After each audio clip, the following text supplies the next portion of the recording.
Fala pessoal, aqui é o Danilo e nesse vídeo eu quero trazer uma nova visão sobre logaritmos. E por que você deveria também se importar com a forma que eles funcionam. Porque a gente aprende na escola, só que de uma forma que a gente só sai decorando tudo ali e nem sabe para que elas servem exatamente as coisas. E já entrando nesse assunto, inclusive algumas pessoas elas veem matemática como algo chato, complicado, e eu prefiro olhar e tratar a matemática como a linguagem da razão.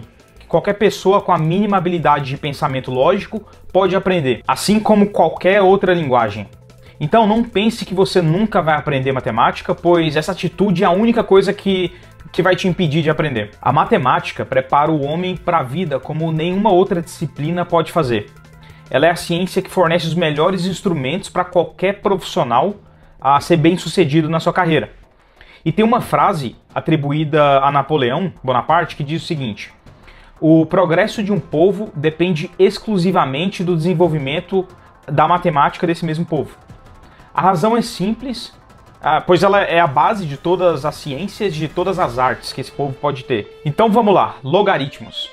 Eles são importantíssimos na matemática, na ciência e foram inventados para ajudar na transformação de operações matemáticas complexas em outras mais simples. Por exemplo, transformar multiplicação e divisão em soma e subtração, porque aí depois que você transforma essas equações em equações que você precisa somar ao invés de multiplicar, fica muito mais fácil. Tanto você mesmo fazendo, ou até um computador ou uma calculadora processando essa informação. Eles tiveram sua origem em simplificar também as operações com números muito grandes, com números com vários dígitos. Por exemplo, vamos supor aí um número 10 trilhões. É mais fácil só marcar o número de zeros do que, nesse caso de 10 trilhões, que são 13 zeros, é mais fácil saber o número de zeros do que trabalhar com esse número enorme e sair reescrevendo ele por aí. Então, focando nos logaritmos comuns, ou seja, com a base 10, o logaritmo de um certo número é o número de vezes que nós temos que multiplicar 10 para chegar naquele número. Então, por exemplo, 1000 é a mesma coisa que multiplicar 10 por 3 vezes, ou seja, 10 vezes 10 vezes 10. Então, o logaritmo de 1000 é 3, porque você está multiplicando 3 vezes esses 10. O logaritmo de 100 é 2, o logaritmo de 10.000 é 4. E assim vai. E aí repare que o log de uma função retorna como resultado o expoente dessa função. Em outras palavras, o logaritmo é a função inversa da exponenciação. E para um número pequeno, os logaritmos nos resultam valores negativos, que nem esse exemplo aí, que o log de 0.1 é igual a menos 1. Então isso resume como a operação funciona, mas você pode ter outras bases diferentes de 10 também.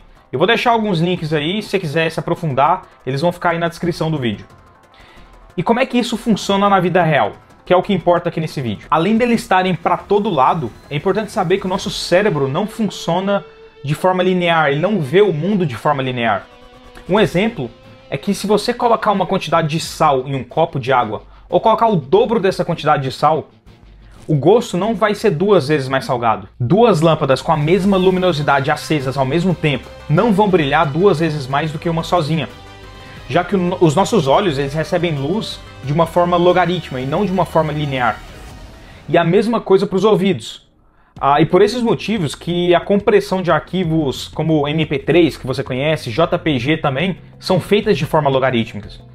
Até encontrar uma escala que fique agradável para os nossos olhos e ouvidos também, e reduza o tamanho desses arquivos. E aí você já percebe que esse assunto é bem mais amplo do que você imaginava. E é evidente que perceber várias coisas de forma logarítmica nos deu vantagens para a evolução da nossa espécie em geral. Por exemplo, diferenciando o som de um predador vindo ou de alguém da família falando, por exemplo. Ou de uma imagem, sei lá, a gente está vendo uma fruta versus ver uma explosão.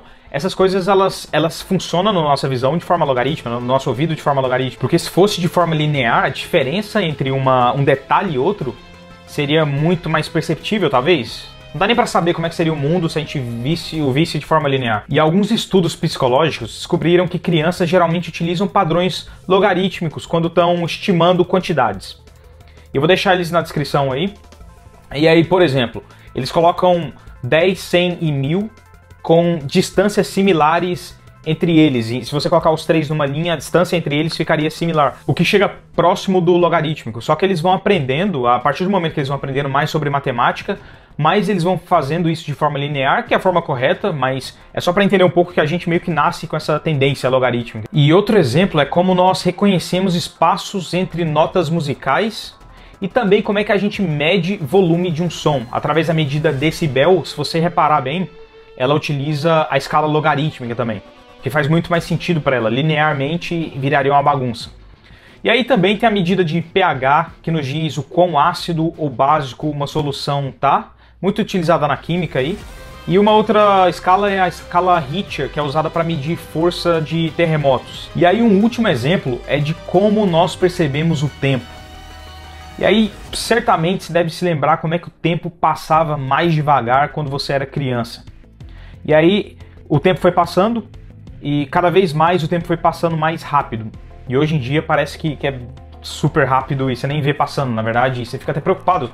A gente fica até preocupado sobre isso. E a explicação disso tem muito a ver com essa percepção que eu citei logarítmica que a gente tem. Cada ano que passa, ele passa a ser apenas uma fração de todos os anos que você viveu. Então, se você viveu 3 anos, esse último ano que você viveu, ele é só um terço de tudo. Se você viveu 9 anos, esse último ano ele vai ser só uma proporção desses últimos 9 anos. E assim vai. Então, dá até para criar uma proporção assim, de 3 vai para 9, que vai para 27, vai para 81. E aí, se você olhar o espaço entre eles,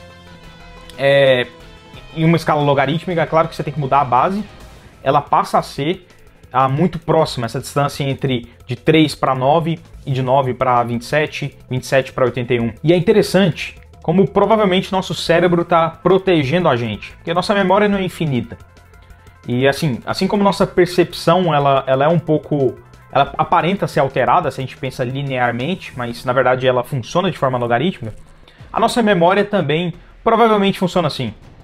Porque se você parar para pensar, a nossa memória não é infinita, então faz muito mais sentido gravar, deixar ali gravado a mais detalhes dos últimos acontecimentos do que ter de uma forma linear. E assim você dá mais importância para esses acontecimentos recentes. E assim vai, tem inúmeros exemplos aí na natureza e da forma que a gente funciona, da percepção nossa, como é que ela funciona.